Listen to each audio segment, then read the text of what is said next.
Ang linggong ito, halos sa mga pulpito, ang pinapangaral ay ang matagumpay na pagpasok ni Jesucristo sa Jerusalem. The triumphant entry of the Lord Jesus in the city of Jerusalem. At ang ilan siguro yung napansin, paglabas ng ating mga kaibigan Katoliko, meron silang mga palaspas. Yan ang isang kinakaway sa kanilang pagpasok ng ating Panginoon. Subalit ang palaspas ay merong ibang simbolo sa kanila. Ito ay simbolo ng pag-iingat at proteksyon. Yan po ang aking business noon nung hindi pa ako Kristiyano. Sa aming bahay po ay maraming mga oliba.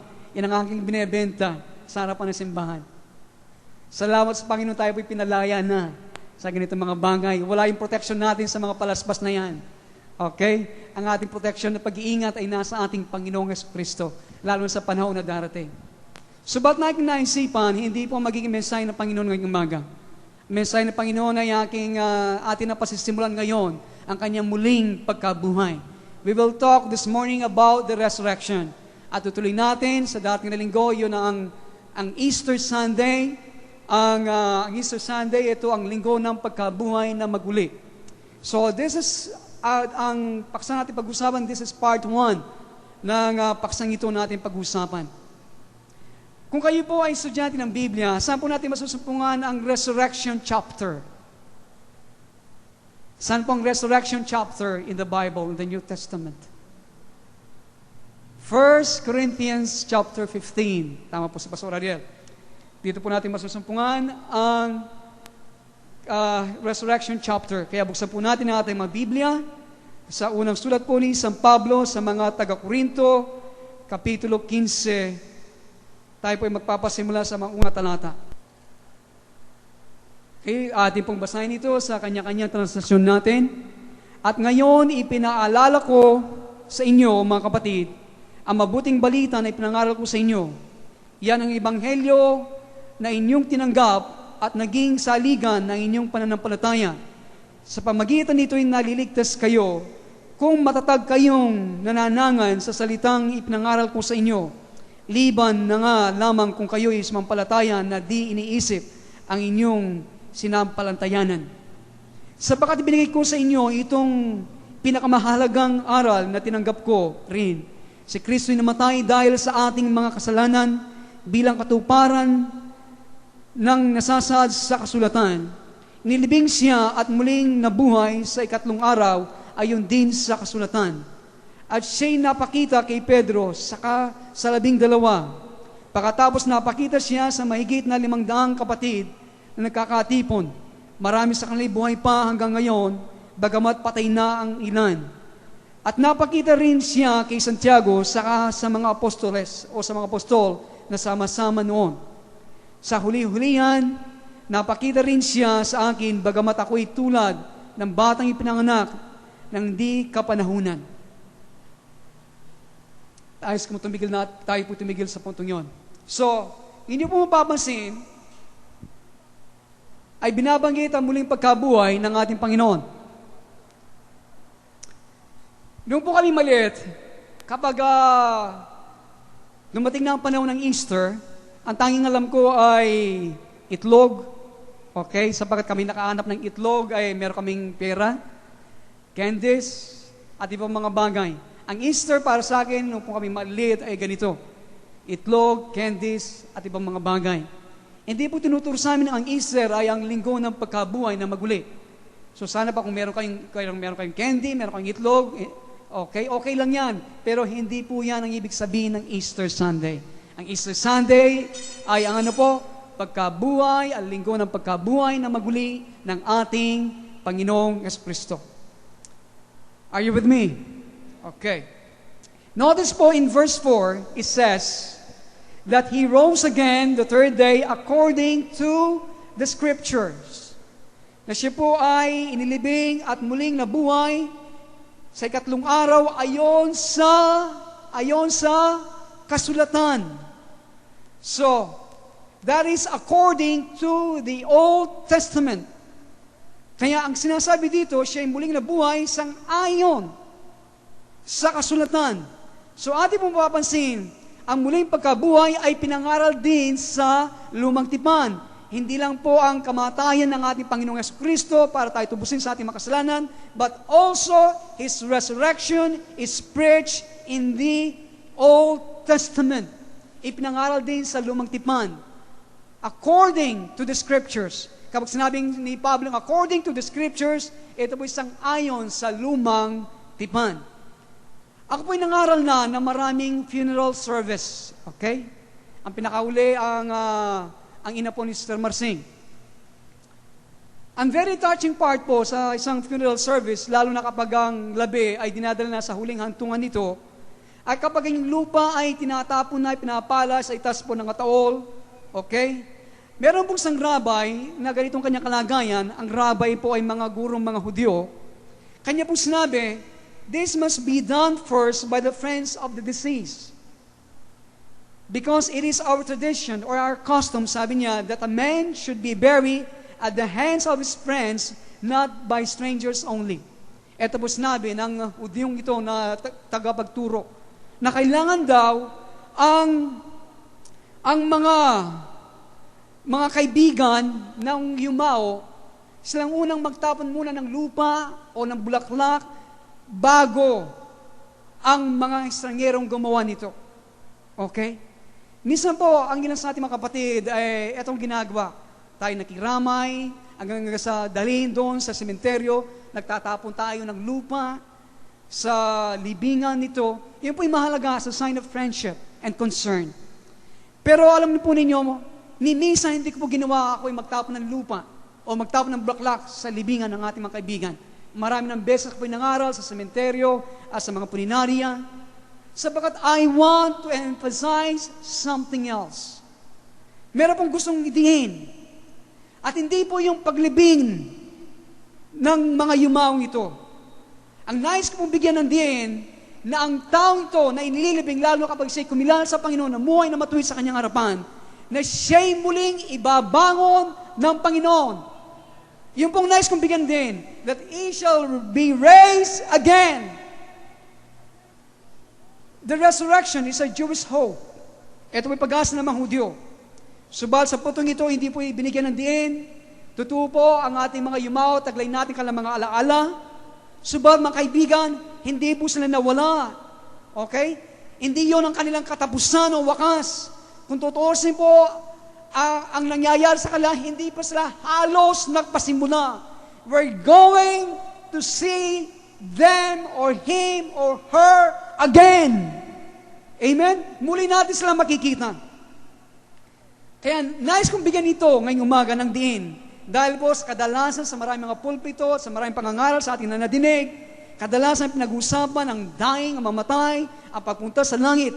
At sa umaga ito, mga kaibigan at mga magulang, hindi ko po ipinapangaral sa pulping ito ang patungkol sa pagpunta sa langit.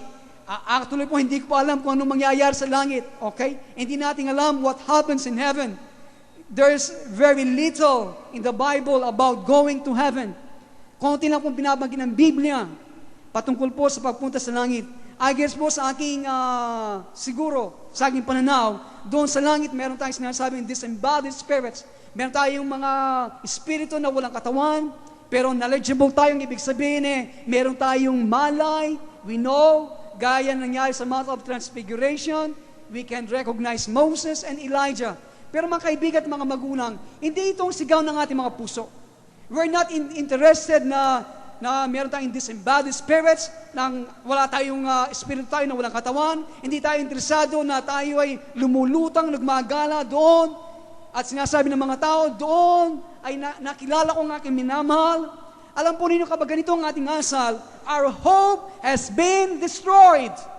Ang ating pag-asa ay nawas nasira sa pagginawa natin ng ebanghelyo ng langit. It is not the gospel of heaven, it is the gospel of the resurrection. Ito po ang ebanghelyo ng muling pagkabuhay. Dito po nakasalalay ang lahat ng mga bagay. Our loved ones are going to be raised. Ang ating mga minamahal sa buhay, sila'y muling ibabangon. Si Tatang Carding, ang aking father-in-law po, ama ni Sir Karina, asawa po ng aking mother-in-law. I know, siya muling bubuhay ng Panginoon. At ating siyang makikilala. Kapag siya'y binuhay ng Panginoon, siya'y si Tatang Kardeng. Nandiyan ba kayo? The same touch, the same voice.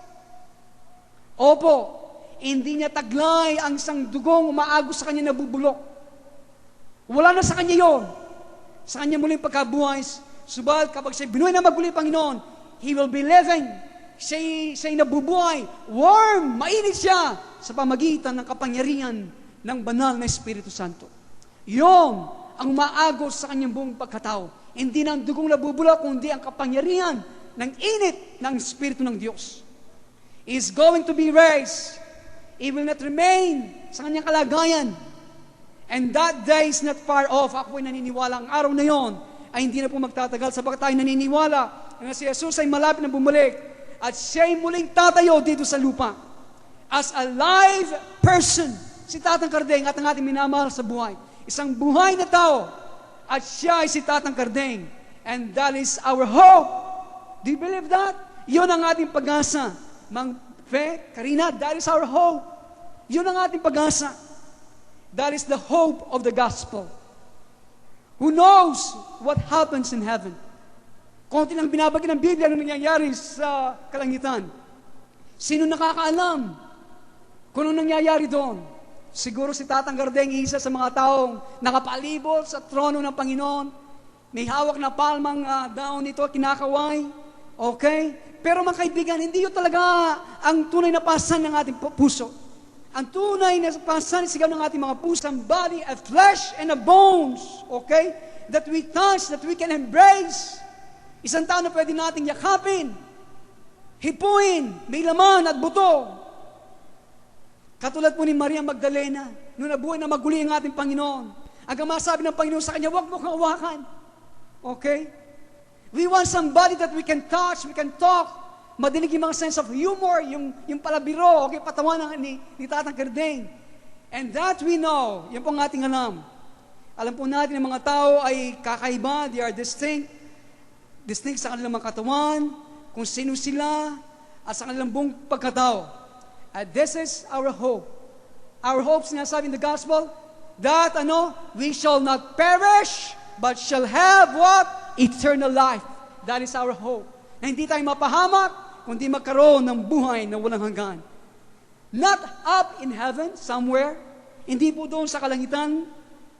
Who knows what's up there? Hindi po tayo interesado sa kalangitan, but listen to this, you might misunderstood me. Okay? There's a heaven, and heaven is a waiting place. Pero hindi yan talagang sigaw ng ating puso. Amen?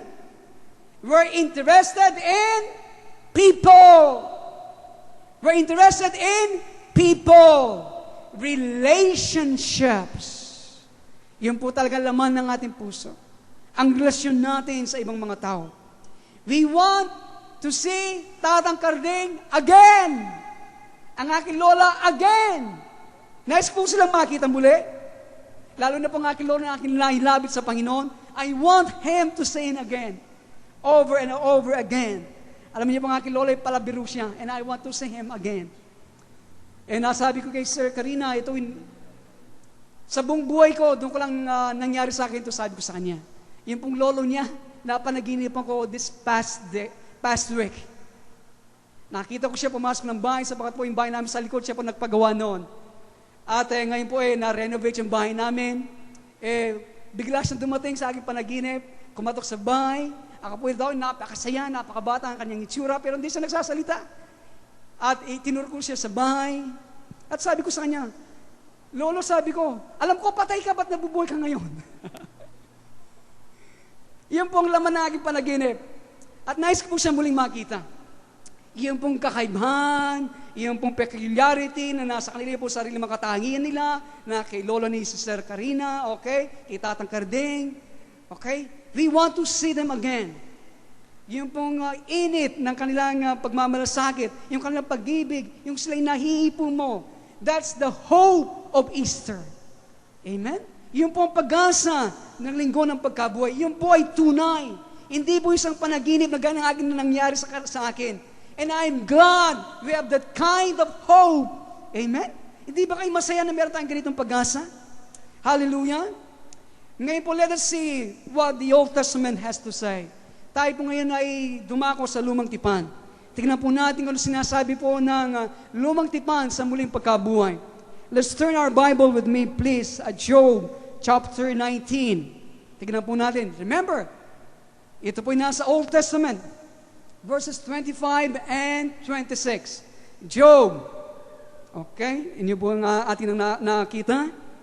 Job, Kapitulo 19, mga talatang 25 hanggang 26. Pansinin po ninyo sinabi ni Job, "As for me, I know my Redeemer liveth. Ngunit talastas ko na ang manunubos akin ay buhay." Sa ibang translation po, lalo sa mga Tagalog version ninyo, hindi ganang maliwanag. Kinuha ko po salin nito sa Lumang Tagalog, mas maliwanag, mas malapit sa original na pagkasalin. Sabi niya, talastas ko, ang manunubos sa akin ay buhay. My Redeemer liveth. Listen. Dito po sinasabi ni Job na kanyang manunubos ay buhay. Ang tanong ko, how did Job know this? Paano po nalaman ito ni Job? Listen, Job, the book of Job is the oldest book in the Bible. Job, yan po ang pinakamatandang aklat sa buong Biblia. Before Abraham, naisulat na po yan. How did he know that? Paano po na inyong mapapansin ang taong ito ay napaka-smarte? Kung siya, sa araw na yun, kung siya ay magsalita ay poetry instead of prose. Ganito po magsalita mga tao noong panahon na yun. Mga ordinary mga tao. Nagsasalita po sila ng prose, ng poesya, hindi po nagsasalita po sila ng poesya, poetry. Hindi po prose. Ang prose ang ibig sabihin yung mga ordinaryong lengway ng mga tao na ginagamit natin sa kasalukuyan. This is how they speak in those days.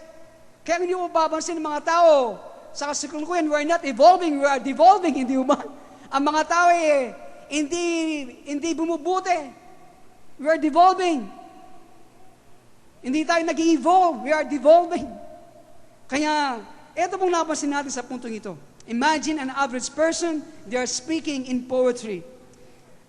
As for me, sabi po ni Job, I know my Redeemer liveth.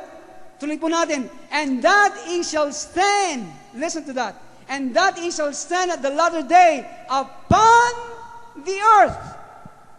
Tignan niyo po sinabi ni Job, talastas ko manunubos sa akin ay buhay, at siya ay tatayo sa lupa sa kahuli-hulihan. Tatayo siya sa lupa sa kahuli-hulihan mga panahon. Praise the Lord for that. Amen? Jesus is coming to the earth. Ang ating Panginoong Jesucristo, siya po ay darating sa lupa. At tayo po, alam natin tayo na sa huling kapanahunan na, wala pong alilangan doon, ang Israel ay muling nagbabalik na, Jacob is returning home, at yun po ang santanda ng huling kapanahunan. At sa huling kapanahunan na ito, alam natin si Jesus ay darating. At sa kanya pong pagdating, anong kanyang gagawin? Siya ay tatayo sa ibabaw ng lupa. Yan po sinabi sa ating binasa, hindi ba? He will stand on the earth. Meron siyang paa, meron siyang kamay, meron siyang laman, at meron siyang buto. Ang tanong, will we recognize Him? Ating bang makikilala ang Panginoon kapag sa panahong ito na darating na siya tatayo sa ibabaw ng lupa, ating bang siya makikilala? Of course. Nakilala siya ng mga lagad, hindi ba nung siya nabuhay na maguli? So we will also recognize Him. Kaya sabi niya sa kanyang mga lagad, here is my hands, here is my feet. Ito ang aking mga kamay, ito ang aking mga paa. It is I, myself. Ako ito. Hindi ako multo. Ano kanyang sinasabi? He had the nail prints in his hands. Nandiyan ang bakas ng pako sa kanyang mga kamay. Hindi ito isang bagong katawan. Okay? Hindi ito isang bagong katawan. It was the same body. Parehong katawan. Alam po ninyo, kung tayo makakakuha ng bagong katawan, there will be no resurrection. Kung tatanggap tayo ng bagong katawan, wala na pong muling pagkabuhay. At hindi po tayo interesado sa bagong katawan. Tayo po ay interesado kay Tatang Cardeng, sa Lolo ni Sister Karina, sa aking lolo, sa inyong mga mahal sa buhay. Doon tayo interesado na sila'y bubuhayin mula sa mga patay. Amen? Si Tatang Cardeng, the person, the man, that is the hope Yun ang ating pag-asa. Praise God. Ngayong umaga mga kaibigan, nais ko pong bigyan ng pag-asa ng puso. I don't want to be doctrinal. Next Sunday, we will be doctrinal. Pero today, nais ko pong bigyan ng pag-asa ang inyong mga puso. Hallelujah. Atin sila muling makikita. Lumalakad sa ibabaw ng lupa. He shall stand on the earth. My Redeemer shall stand. Amen? Siya'y tatayo. Verse 26. Job. Tignan po natin. Kadukto po ng talata natin binasa.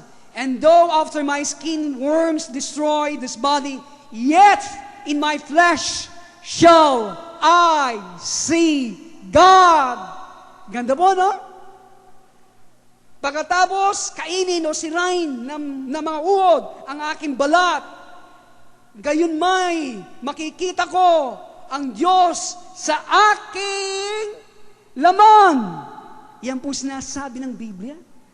Kayo ba naniniwala sinasabi ng Biblia? Amen for that. So ang resurrection po, ang muling pagkabuhay ay tatayo ang maraming mga laman na may buto. Okay? Hallelujah! Nilikha po ng Diyos ang laman na ito mula sa mga alikabok ng lupa. At mula sa alikabok ng lupa, ang laman na ito ay magmumula. Katulad po ng paglabas ng katawan ni Jesus sa yunggib o kuweba ni Joseph of Arimathea. Our flesh shall walk again on this earth. Okay? Ang laman na ito ay muling lalakad sa ibabaw ng lupa. Mga tunay na mga tao, buhay magpakilanman. Glory to God. Hallelujah. People you can touch, you can love, and you can relate to. Mga tao na pwede mong hipuin, mahalin, at pwede makipag-ugnayan sa kanya sapagkat because all we care about is relationships. Ito lang mahalaga sa atin, ang relasyon natin. Amen? Meron pong member, si Dr. Thompson, hindi po nalingis sa inyo si Dr. Thompson. Mag-asawang Hudyo. Pangalan nila si Joy at si Dr. Barry. At meron po sinabi si Joy, si Dr. Barry po ay namatay. At meron po sinabi si Joy na it boils down sa ating sinasabing ito. At ginawang maliwanag ang ilang mga bagay. Si Dr. Barry and Joy, sa kanilang pong married life, sa kanilang pong buhay mag-asawa, okay, sinasabi, taglay nilang lahat ng maraming mga bagay bilang profession niya, bilang isang doktor. They have things, big cars, marami silang magagandang kotse, malalaki, meron silang magandang tahanan. Subalit sa ilang sandali, kanila pong nakaroon po sila ng pagnasa, listen to this, nakaroon sila ng pagnasa to get rid of all the stuff. Naalasin ng lahat ng mga bagay na ito na nasa kanila. At sila ay magpasimula sa basics. Yung kailan na dumaat, nakaroon ng pagnasa, magpasimula sila sa pasimula, sa mahalaga. Ilan sa inyo mga young people na nandito, listen to me, na ilan nag-aaral tayo na mabuti para tayo paglabas natin makakuha tayo ng trabaho at makabili ng maraming mga bagay. Hindi ba? So that we can buy a lot of stuff para sa ating mga sarili. When you get wisdom, kapag tayo nakakuha ng karunungan, you get rid of your stuff. Alisin mo ang mga bagay nito. So, I'm not talking about the things that we need. Pero kung ganitong so that we can live a decent life, I'm not talking about that. Pero gaya ng conviction at pagnasa ng mag-asawang ito, they want to get rid of all this stuff. Okay? Sabat na alam niyo po mga kaibigan, when you get wisdom, ito po mangyayari. You don't have your stuff. Listen, you don't have your stuff. You never had your stuff. Your stuff has you. Hindi ba? Ang mga bagay na nasa inyo ay hindi nyo talagang hawak o hindi nyo tunay na taglay ang mga bagay na yan. Kailanman hindi nyo nataglay maraming mga bagay na nasa inyong mga tahanan. Ang mga bagay na yan ang may hawak at control sa inyo. Hindi ba? They will consume your time. Uubusin ang inyong panahon. Uubusin ang inyong interest. And it will destroy your spiritual life. Wawasakin ang inyong sariling spiritual na buhay if you're not careful. Kung hindi tayo nag-iingat. Nobody owns their things. Wala pong may-ari sa kanilang mga bagay. Ang mga bagay na yan ang may-ari sa inyo. That's why sinabi po ng Panginoon, kapag siya'y nanawagan, huwag ka na magbalik sa inyong mga tahanan para kunin ang mga bagay na yan. Yan po sinasabi ng Biblia sapagkat you cannot take it with you. Hindi mo po pwedeng dalhin ang mga bagay na yan kapag nanawagan ng Panginoon. And so, ang mag-asawang Hudyong ito, nasa proseso po silang nag-iisip na ang kanilang pong panahon, kasama ni Dr. Thompson sa California, ay tapos na. At sila po nag-iisip na sila pumunta po sa dito sa Chicago, sa Florida, o sa Israel. Tingnan niyo po ang himala na ginagawa ng Panginoon, no? Ang kanyang mga anak kaysa sa apat na sulok ng daigdig ay tinatawagan niya. Ang pagpunta sa Israel ay malaking inkonbenyente. Kung sila ay sanay sa luxury, magandang supermarkets, and everything, o kaya sa kanilang tahanan, mayroong mainit na tubig sa oras na gusto nila, pero pagpunta sa Israel, wala pong ganito. Pero mag-asawang Hudyong ito po ang kanilang ginawa, nagpasya sila na pumunta sa Israel. At sa kanilang pong paghahanda papunta sa Israel, meron silang sinabi at meron silang nasumpungan. They had found values above things. Ito pong kanilang ginawa. Meron silang nasumpungan na mga kahalaga na prinsipyo o katotohanan ng Diyos na higit pa sa mga bagay. So in the course po ng kanilang paglalakbay, niloob po ng Diyos na sila'y makarating sa Israel, sa isang syudad nito, at nasumpungan ng sarili sa isang kwarto na puno na po ng mga furniture. As si Joy, meron po siyang isang timba para ugasan ang kanyang mga damit, sanay sa washing machine, okay? Ngayon, timba ang ginagamit. Salamat sa Diyos, sanay na tayo sa mga timba-timba. Nandiyan ba kayo? Wala po masama sa washing machine, kailangan yan. Kailangan natin. At nasumpungan sarili sa isang maliit na kwarto, at meron silang couch, meron silang sopa na nagagawang kama. And that's all. Yun po ang lahat-lahat sa kanila. At alam niyo po, sinabi ni Joy, and this is the truth of God. And this is the truth of God. Ang sinabi ni Joy, ito ang katotohanan ng Diyos, sabi niya, we had everything. Taglay namin ang lahat. You know why they had everything? Sa panahon yun, nasa Israel sila. Nasa kanila ang lahat ng mga bagay. Alam niyo ang dahilan bakit nasabi nila they had everything? Because they had each other. Taglay nila ang bawat isa. Nandiyan ba kayo? Taglay nila ang bawat isa. Alam niyo po mga kaibigan at mga magulang, meron po tayong katuwang ideya patungkol sa kamatayan, patungkol sa kalangitan. Madalas hindi po natin pinag-uusapan ang patungkol sa muling pagkabuhay. Dahil po, lalo sa mga pulpito, sa ating mga sarili, lagi tayong busy at pinag-uusapan ang pagpunta sa langit. We don't care about the resurrection. Wala tayong pakialam sa muling pagkabuhay. Ang ating laging pinag-usapan ay ang mga perlas patungkol sa pader ng siyudad ng Jerusalem, yari ng Hasper, ang 12 pundasyon nito, ang mahalagang bato ng pundasyon, ang kalsadang ginto. O kapag ako nakapunta sa langit, makikita ko na mga bagay nito. Environment. Ayan. Kapaligiran. How long do we have to live before we find out that environment will not do it? Paano pa tayo katagal na bubuhay sa sanglibutan ito para ating malaman at masumpungan na ang kapaligiran ay hindi ito magbibigay ng tunay na sinisigaw ng ating mga puso. Darating po ang oras, kapag kayo nakarating sa langit, hindi yung malilibutan ng buong kalangitan. When you have seen everything in heaven, then what? Di ba? Kapag nalibutan na buong kalangitan, pagkatapos noon, ano? Sabi ng isang tao, hindi ako magsasawa.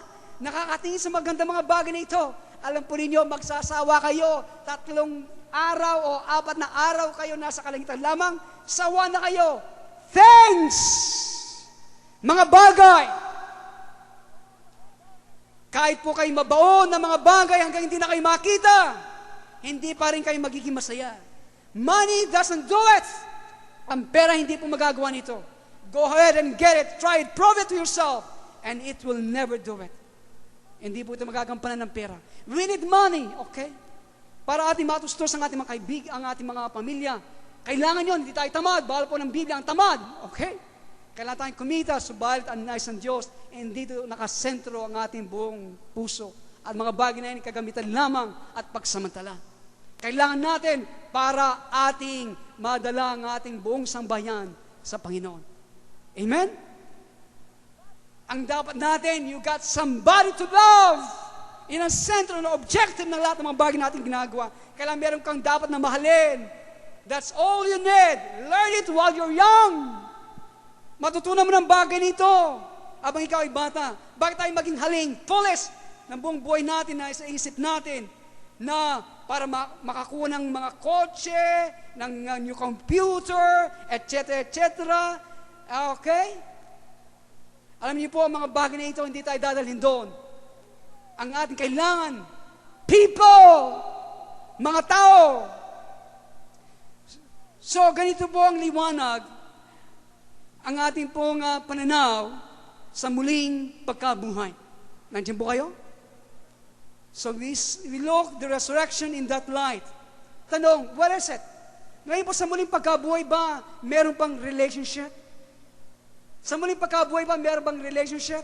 Si Sister Trining, siya po'y pumipili. Ang ibig sabihin nun, hindi siya nag-agree. Listen. What does it say about relationship? It does say in some cases po in the Bible, it seems like there shall be no relationships. Okay, para bang wala ng relasyon pagkatapos ng muling pagkabuhay. If there are no relationships after resurrection, kung wala na pong relasyon pagkatapos ng muling pagkabuhay, wala ng anak, wala ka ng kapatid, wala ka ng ama, wala ka ng guro, wala ka ng kaibigan, there are no relationship, okay? There's no heaven. Hindi ba? Wala ng langit. What we are is it. Ang mangyayari sa atin ay ano? Mga bagay na lang tayo. It. Yung buksan gender. It. Wandering around looking at the scenery. Yung gumagala tayo dyan sa impapawid, tinitignan ang tanawin. Never. Hindi po ganito sinasabi ng Biblia.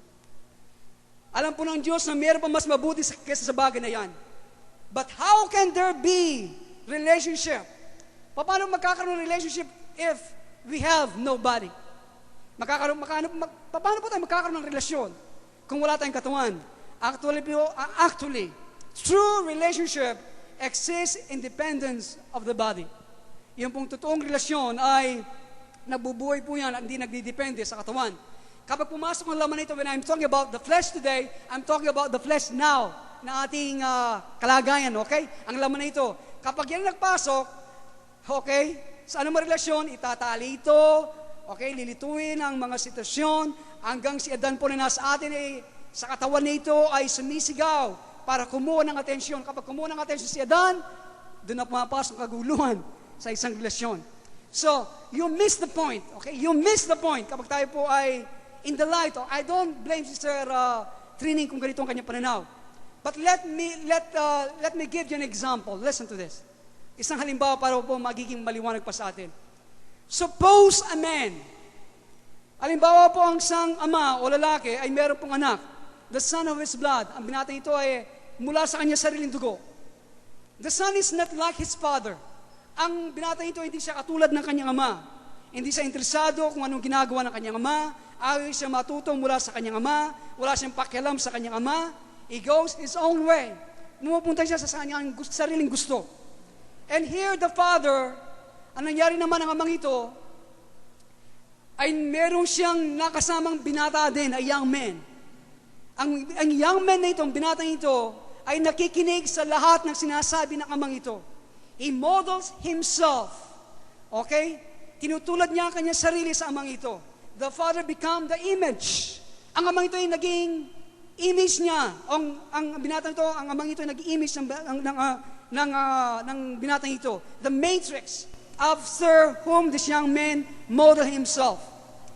Ganito na po talaga eh. Every young man, ang bawat po mga binata, ay kanila pong itutulad ang kanyang sarili sa isang lalaki. Every man, if he grows up, mature properly, okay, kapag isang pong binata ay lumaki at lumago at nag-mature po ng mabuti, he gets his role from other men. Kanya pong kukunin ang kanya pong bahagi na kanyang gagampanan sa ibang tao. Kung siya po ay lalaking mabuti and he will mature properly, sa kapwa niya lalaki na nakukunin at ibibase din ang kanyang buhay. So let us say, this second young man, this father becomes his idol. Yung pangalawang binatang ito. Ang amang ito naging idol niya. Everything he does is like him. Lahat ng ginawa ng pangalawang binatang ito ay ginagaya niya ang amang ito. He take his IQ, okay, kinukuha niya po ang kanyang buhay, mga palatandaan sa kanyang buhay, ang kanyang kalakasan, ang paggawa ng kanyang desisyon mula sa amang ito.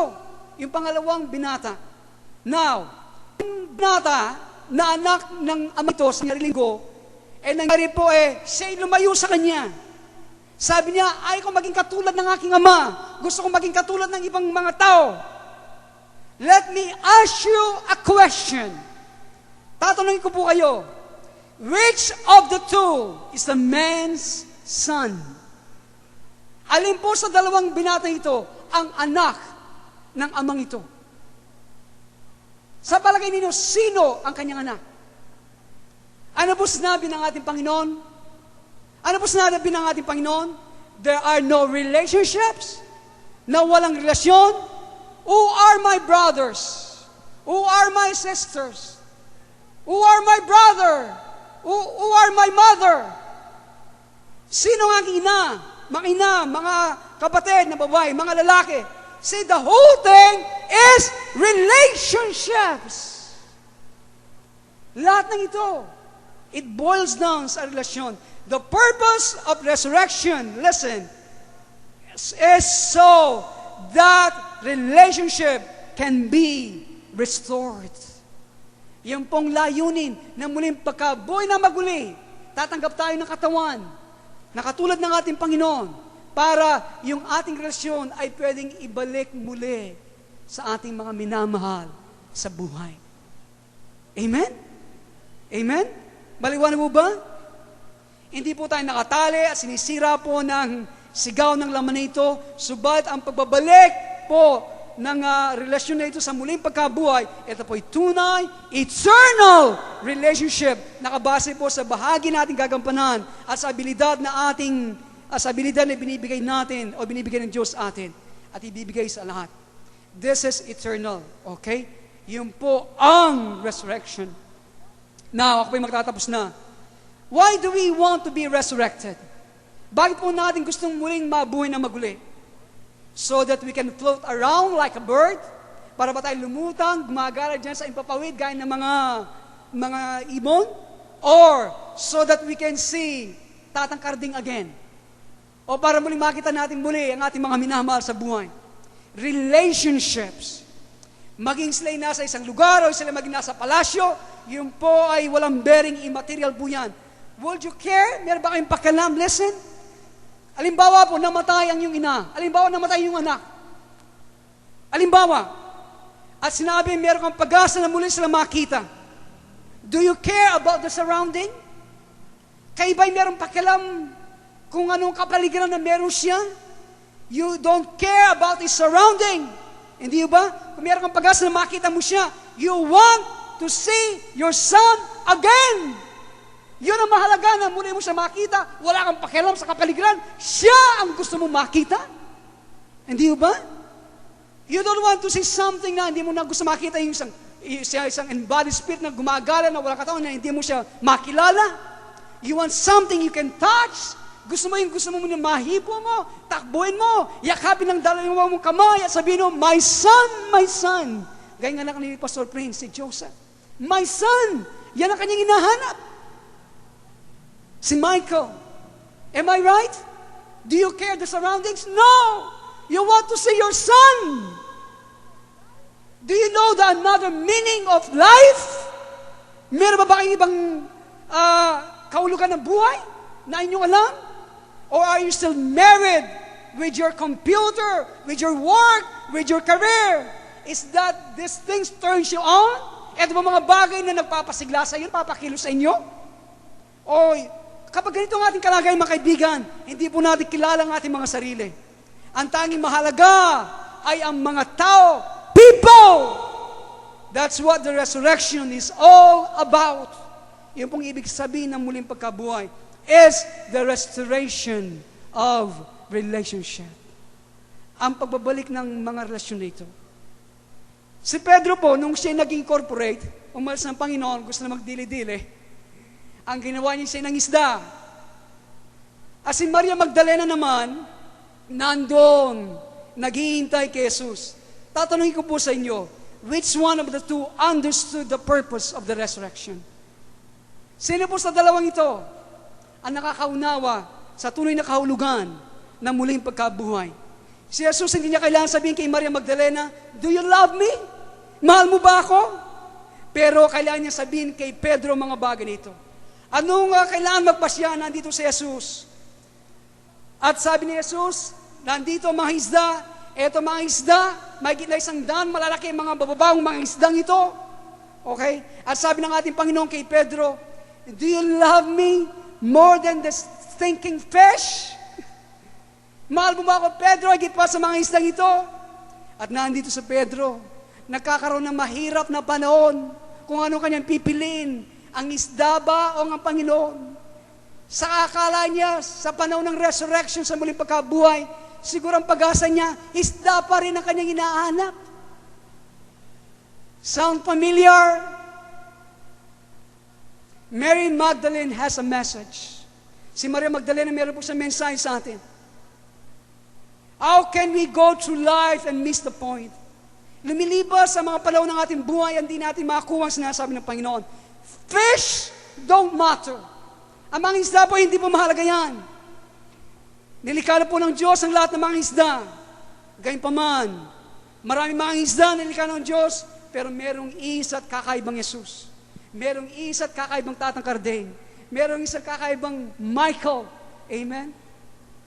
Praise God for that. At we want Him.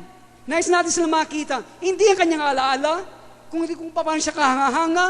We want to see Michael again. At siya pinangako ng Biblia sa atin. Hindi isang multo, but as a person. Thank God. The gospel of the good news. Ang Ebanghelyo po na mabuting balita, sinasabi, you will not perish, but shall have eternal life. Palakpakan po natin, Panginoon. Hallelujah for that. Praise God, praise God. Hallelujah. Tayo po natin manalangin.